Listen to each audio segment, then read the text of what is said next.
Well, it's good to be back in game week. We're excited about the opportunity we got. We had a good off week, more so just rest. Got a lot of guys well. Our depth, our injury report is about a third of what it's been. And mentally, I think that the guys came back relaxed and they came back ready to work last night, and we had an excellent practice. We'll look forward to playing again this week. And the big thing with us, we got to do a good job of preparation. Any questions? What was the biggest benefit you saw from last week? Just to kind of get away a little bit. You sit there, and a lot of times you talk about, when you get to the fifth or sixth game of the season, you talk about that being the halfway point. But the halfway point, a lot of times, is like game 2 or 3. When you practice for 29 practices before the season starts, and then you get in that grind. So you got to be very careful about getting the work you need, but not overdoing it. And we don't play a lot of guys, especially on offense. They're averaging, I don't know how many they're averaging, but it's in the 90s in every game, and that takes its toll on those guys. So you got to be careful there. And then defensively, I think it was a big benefit for us because we were able to go back and simplify some things for those guys and have more time to work on some fundamentals over there that have been being exposed during the past few ball games. Do you think the struggles the defense has had basically come down to fundamentals? Well, I think it's a combination of everything, Will. I think that at times we may have been asking those guys to do too much. Times that we haven't executed the call properly, and then we were missing some tackles. Some of that is due to we're not very good tacklers at certain spots, and some of it's due that we're not getting in position to make the tackle because we're not playing very fast over there mentally or physically. And then the other thing is some of the offenses that have exposed us, they've been exposing a lot of people. They're pretty good. And so you put all that together, and that's not a very good recipe for success. So what we've done is we're going to be a lot simpler, and maybe hopefully that'll let us play faster and produce a better outcome. It can't get much worse, so we'll kind of roll the dice, be a little simpler in what we do, and see if that helps. The big thing when you're not doing good, the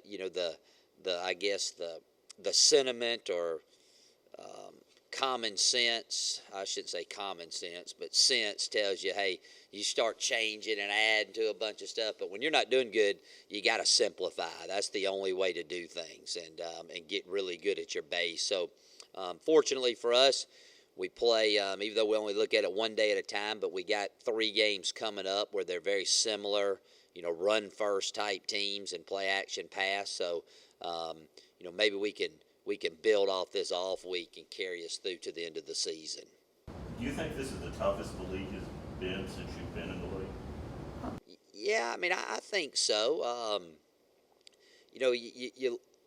It's hard for me to say because, the first year, every game we played in the conference except for 2 has been very close, that we've been defeated. Now, we've had some big wins, but in 3 years in the conference, we haven't been beaten by more than a touchdown but twice. So I thought it's been very balanced from the get-go.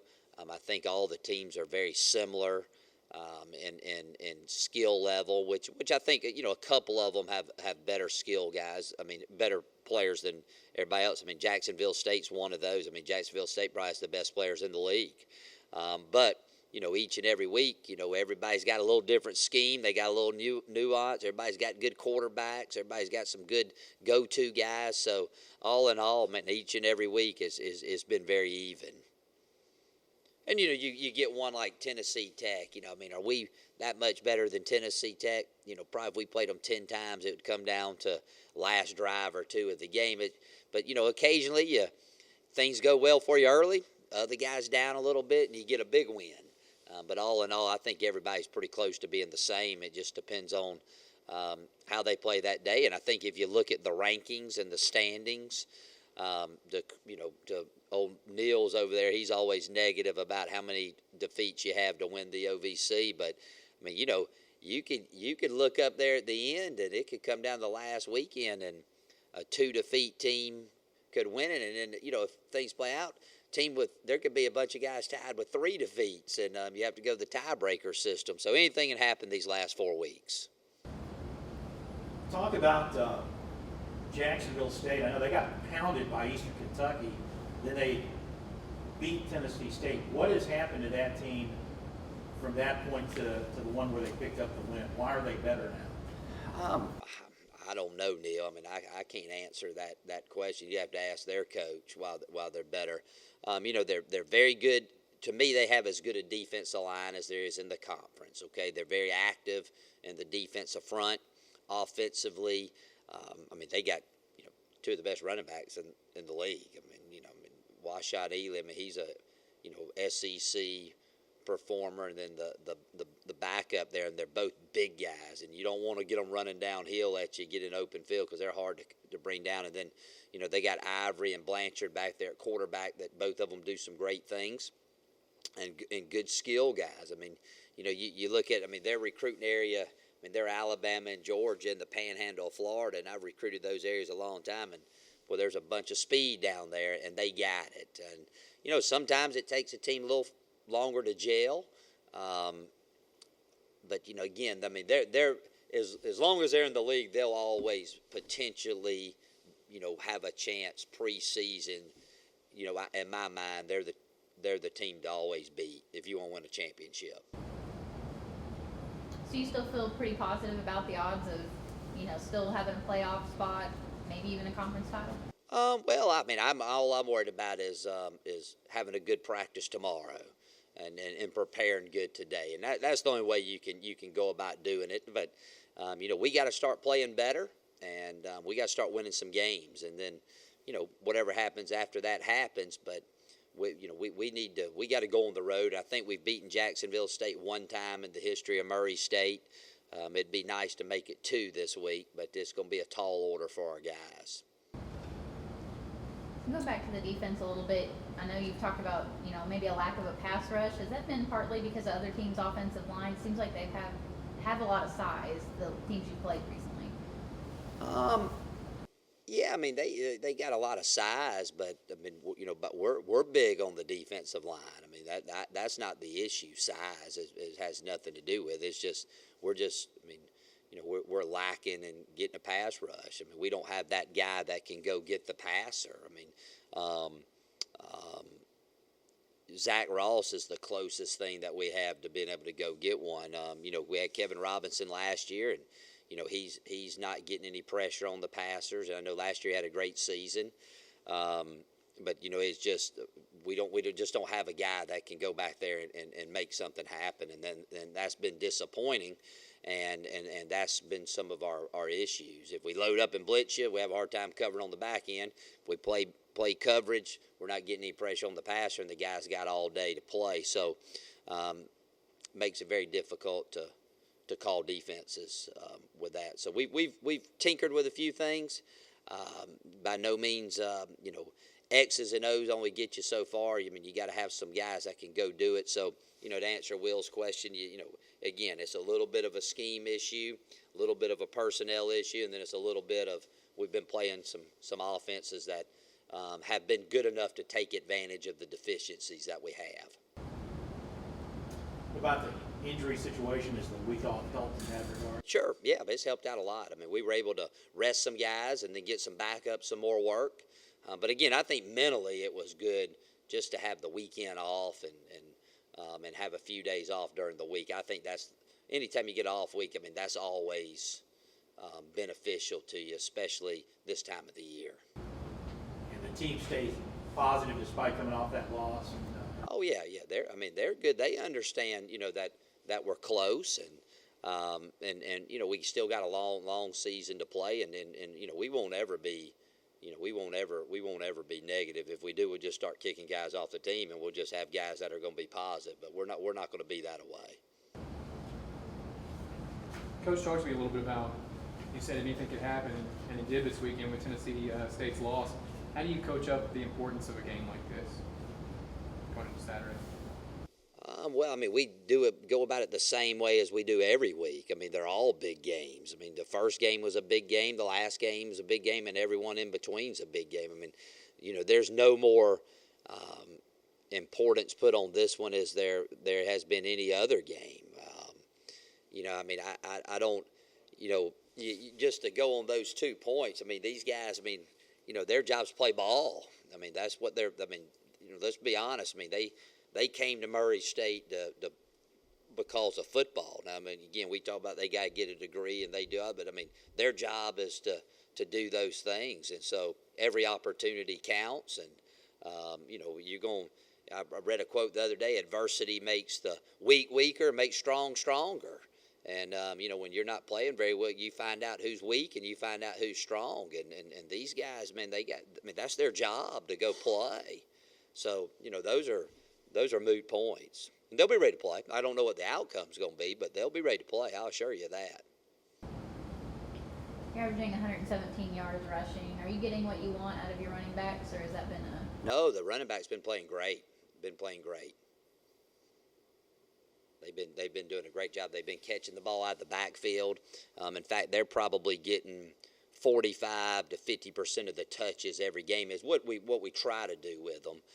But no, I tell you what, I couldn't be more proud of those guys. And they've been unselfish, and Dwayne's really grown a lot this year as far as being a complete back. And then Jamal's getting better each and every week. And again, he didn't get here till late. He missed all of camp, and he had hurt his hamstring early on, so he was out and kind of out of shape. It's been a year since he's played, and he's just now starting to kind of hit his stride, so that's really good to see. And then, the guy behind him, Morrow can do a little bit of both, and then Pokey Harris has been playing well when we've asked him to do it too. So those guys have been playing great. Coach, looked like Jordan Morrow was really like a kind of game breaker type of guy in the beginning of the season. Now he's been moved to wide receiver. His lack of touches in the last couple of games, is that more because Walter's doing so well, or is maybe just Jordan not necessarily ready to take a lot more touches now that he's been moved to wide receiver? Well, he's not the best running back we got. He's a good running back, but he's not better than the other two, and he's not the best wide receiver. So we got some packages that we put him in there. We go in the game trying to get him 10 touches a game. I mean, that's our goal. And then when we played UT Martin last week, they played so much man-to-man coverage that all the sets that we had for all the packages we had for Morrow, basically they just took them away. I mean, by the way they played us. So, he had a good attitude about it. I mean, he understood during the course of the game. It just his plays were not there, and that's part of what goes in the game. I mean, you go in the game with a game plan. Sometimes they take some of the stuff that you had planned on doing, and you don't do it as much as maybe you had hoped to. So, they just kind of took him out of the game, and so we went back and I think we got a better way to ensure no matter what we see that he's able to get some more touches. But he's just kind of an in-betweener guy. He's been kind of a great player, great attitude, been really good on special teams, but he was kind of a filler there at running back.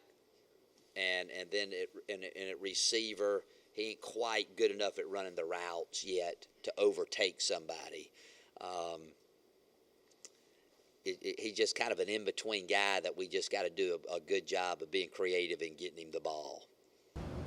You mentioned something there that Walter Powell mentioned to me when I talked to him, route running. People, when they think of receivers, they think about size and speed. Is running precise routes every bit as important as size or speed? Oh yeah, that size doesn't really matter that much. Now, of course, you want them the bigger and the faster they are. I mean, that's always that's always what you look for. But I've had we had a guy at Kentucky named Lance Mickelson, and he always he just ran precise routes all the time. And you look up in the game, he always called him 8 passes.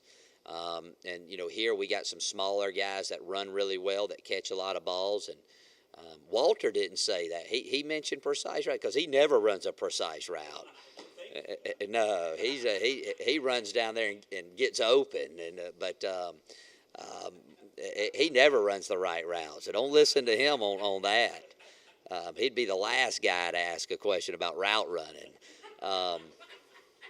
But yeah, I mean, there is an art to getting open, and there's an art to, being a good route runner and not being a robot. I mean, you take a guy like Javante Trotter.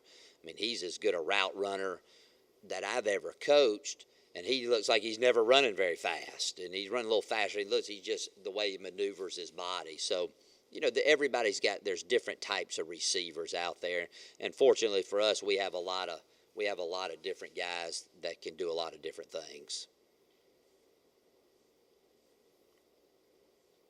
But I'm serious. Hey, you come in there and watch film with me now and tell me he runs the right route all the time.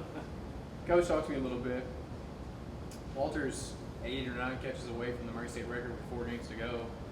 You guys think he'll break it in Jacksonville, or you bring it back home? Maybe break it? Well, I mean, I hope he has a big day against Jacksonville. I mean, with all due respect, I could care less who sees him break the record. But I mean, again, it's the same thing I said earlier with Casey. That if Walter doesn't break the record, we're in trouble. I mean, he's got to catch a bunch of balls. I mean, he's our go-to guy. I mean, we got to get him the football. I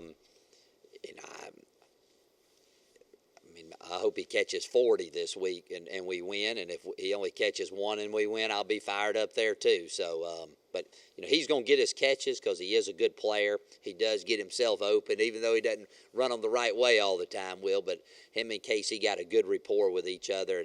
And a lot of times, to kind of go back on your question, Will, a lot of times that's more important than necessarily running in our offense, running a precise route is, do you get to the spot at the same time every time? No matter how you get there, do you get there and that quarterback's on the same page with you? And Walter does a nice job of that. But there's nothing precise about it. I'm going to keep it on hammering. I'm going to get on him for even saying that. Anybody else? Y'all good? All right, appreciate it. Thank y'all.